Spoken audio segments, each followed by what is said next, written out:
अपनी मॉम के मरने के बाद रिया अपने आप को बिल्कुल अकेला महसूस करके कमरे में बंद करके सिर्फ रोती रहती है। उसके अब समझ के सब कुछ बाहर है कि उसकी ज़िंदगी अब किस मोड़ पे जाएगी। उससे अब इतना भी पता ही नहीं चलता कि अब उसके लिए क्या करना सही होगा और वो क्या करे। उसे बिल्कुल भी कुछ पता ही लगता। वो बस खुद को कमरे में बंद करके रोती रहती है। अपनी ज़िंदगी के बुराइयों को, अच्छाइयों को, सबको देख के बस अपने आप को कोसती है कि आखिर ऐसा क्यों मेरे साथ हुआ। सारी रात कमरे में रोते रोते सुबह हो जाती है। सुबह स्कूल जाने के लिए वो रेडी रहती है और ना चाहते हुए भी स्कूल के लिए निकल पड़ती है। रास्ते में जाते वक्त एक तालाब के पास बैठ के घंटों तक बस अपने आप पे विचार करती है कि एक तरफ मेरी मम्मी का दिया हुआ सपना है और दूसरी तरफ मेरी लाइफ है। मैं अपने लाइफ में कुछ नहीं सीखा, ना कुछ देखा, ना ही मुझे इस दुनिया के बारे में पता है। मैं बिल्कुल अकेली हूँ और मेरा कोई भी नहीं है। मैं क्या कर सकती हूँ अपने लिए? सिर्फ टूटने और रोने और बिखरने के सिवा मेरे पास ना कोई रास्ता है और ना ही कुछ दिखाई दे रहा है। अब क्या करोगी तुम? अपने आप को पता नहीं क्या क्या अपनी मन में सोचती हुई घंटों तक बैठी रहती है वहीं पर। फिर धीरे से स्कूल में चली जाती है और क्लास में बैठ के भी रोती रहती है। जिसकी हाल में मम्मी मरे, जिसकी ज़िंदगी में कोई हो ना, और जिसके सब कुछ अचानक से ऐसा मोड़ आ जाए ज़िंदगी में कि बिल्कुल चेंजिंग जैसा मोड़ हो, वो क्या कर भी क्या सकता है अपनी ज़िंदगी में। वो क्लास में बैठ के उदास होकर सिर्फ सोती रहती है। ना ही उसका ब्लैक बोर्ड पे ध्यान था, ना ही टीचर की बातों पे। सिर्फ अपनी दुनिया में खोई हुई है।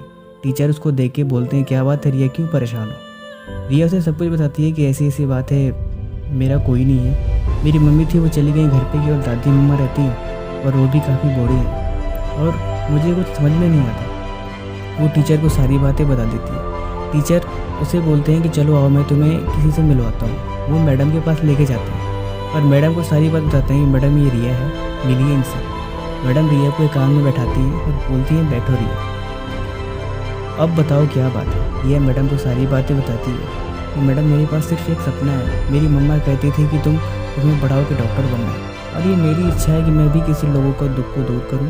लेकिन मेरी ज़िंदगी में अब ना कोई है और ना ही हम किसी के हैं। मुझे समझ में नहीं आता कि मेरे सपने को लेके, अपनी ज़िंदगी को लेके मुझे क्या करना चाहिए। मुझे तो ऐसा लगता है कि जैसे मुझे अपनी ज़िंदगी से अब मुझे भी चला जाना चाहिए, क्योंकि मुझे अब नहीं लगता कि मैं कुछ कर भी पाऊँगी। मैडम बोलती हैं कि रिया, ज़िंदगी में कभी कभी ऐसे मोड़ आ जाते हैं कि सब कुछ ऐसा लगता है कि समझ के बाहर है। कोई भी चीज़ हमारे पॉजिटिव या फिर हमारे हिसाब से नहीं चल रही होती है। सब कुछ हमें ऐसा लगता है कि सब हर तरफ निगेटिव फैला हुआ है, सब कुछ हमारे कंट्रोल के बाहर है। यहाँ तक कि मेरा अस्तित्व भी कुछ नहीं है। इसका मतलब ये नहीं होता रिया कि हम अपनी ज़िंदगी को बर्बाद करके ऐसे हम अपने आप को नकारा समझे और अपने आप को बर्बाद कर लें। तुम्हारे पास भी दो ऑप्शन है, एक तो तुम्हारी मम्मी का दिया हुआ सपना और एक तरफ तुम्हारा, तुम जो करना चाहती हो, और दूसरी तरफ ये है दुनिया से लड़ना और वो चीज़ों को सीखना जो तुमने कभी न सीखा, न कभी सीखना चाहा। अब तुम्हारे पास सिर्फ दो ही रास्ते हैं कि तुम क्या करोगी। या तुम अपने सपनों के लिए लड़ो या फिर सिर्फ बैठ के ज़िंदगी भर रोते रहो। ज़िंदगी तुम्हारी आगे पड़ी हुई है, तुम्हें करने के लिए तुम्हारे पास बहुत सारे काम हैं और तुम अपने आप को बेहतर बना सकती हो, अपनी मम्मी का सपना पूरा कर सकती हो। अब गौर तुम्हें करना है कि तुम अब क्या करोगे। इतनी बातें सुन के रिया फिर से रो पड़ती है। मैडम बोलती हैं कि रिया, मुझे बहुत खुशी होगी कि तुम अगर मेरे घर पे रहना चाहो तो तुम रह सकती हो, क्योंकि मेरी कोई बेटी नहीं है और तुम जैसे बेटी पाके मेरा भी मन लगा करेगा। तुम जब तक चाहो रह सकती हो। मैं तुम्हारी फ़ीस का और कॉलेज का सारे बंदोबस्त मैं अपनी जिम्मेदारी लेती हूँ, क्योंकि तुम्हारा कोई नहीं, इसीलिए मेरा भी कर्तव्य होता है कि मैं तुम्हें अपनी बेटी की तरह पालूँ और तुम्हें एक ज़िंदगी दूँ। रिया 2 मिनट सोचती है, फिर न चाहते हुए भी तैयार हो जाती है। धीरे धीरे वो 10वीं 12वीं का अपने क्लास को ख़त्म करती है।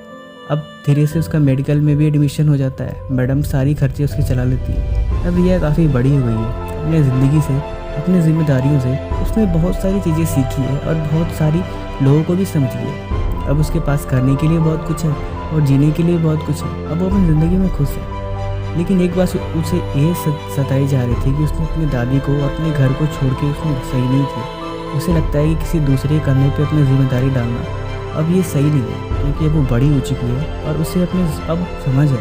उसने जिम्मेदारी देखी है और साथ ही साथ उसकी मैडम का एहसान कभी ज़िंदगी भर ना भूलने का कसम भी खाया कि उन्हें कैसे भी करके इस कीमत का आधा कभी न कभी ज़रूर चुका देगी। रिया अब डॉक्टर बन चुकी है हॉस्पिटल में, अपने कॉलेज में। जब वो कॉलेज वाले दिनों में होती थी, मेडिकल की तैयारी कर रही थी, पढ़ाई कर रही थी, तो उसमें बड़ी खुश थी। वो बार बार चीज़ों को सीखने और समझने की काफ़ी काबिलियत थी, क्योंकि उसका ना किसी काम फालतू काम में मन लगता था, ना ही वो कोई फालतू काम करती थी। वो सिर्फ और सिर्फ अपने काम के प्रति फोकस थी और अपने काम पे ही ध्यान देती थी। उसे ना किसी और से मतलब था और ना ही किसी और से मतलब रखना चाहती थी।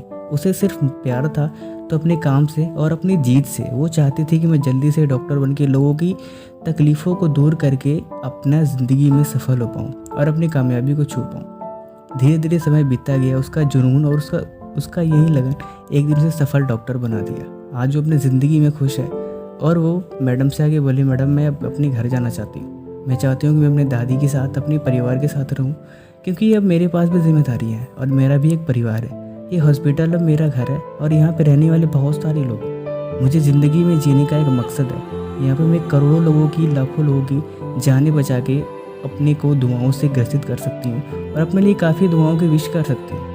मेरे पास एक जीने का मकसद है और ये ज़िंदगी मेरी है।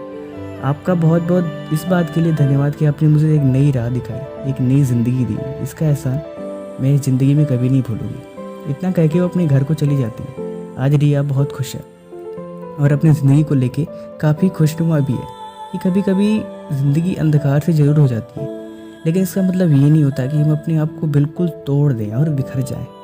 हर एक बुरी चीज़ में, हर एक मजबूरी में एक अच्छाई भी होती है, लेकिन बस फ़र्क होता है तो उसे ध्यान देने की कि हम किस हिस्से पे ध्यान देते हैं। अगर उसमें ढूंढेंगे तो हमें पॉजिटिव थिंक भी मिलेगी, लेकिन उसके लिए हमें थोड़ा डीप में बैठ के सोचना पड़ेगा। स्टोरी कैसी लिए कमेंट करके ज़रूर बताएं। Thank you so much.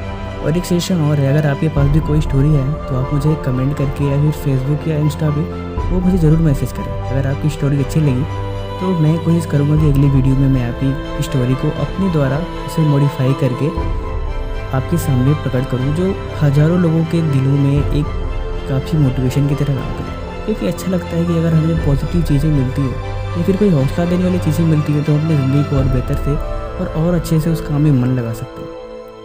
अगर आपके पास